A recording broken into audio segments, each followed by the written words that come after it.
ChatGPT Advanced Voice Mode impresses testers with sound effects, catching its breath.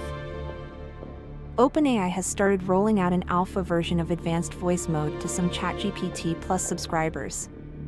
This new feature aims to facilitate natural and responsive AI conversations. Early user tests show that the Advanced Voice Mode allows real-time interruptions during ChatGPT conversations. It can also detect and react to emotional cues and provide sound effects.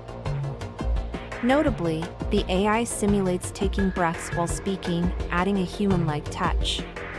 Tech writer Cristiano Giardina noted its ability to pause for breath as particularly impressive. The AI's capacity to simulate human speech comes from extensive training on audio samples. It even performs accents and sound effects, although other language accents still sound American. Users have shared examples of Advanced Voice Mode acting in various roles, such as commentators and audiobook narrators, creating a dynamic storytelling experience. Beyond storytelling, it can provide real-time advice and even respond to camera input, making it useful for personal interactions.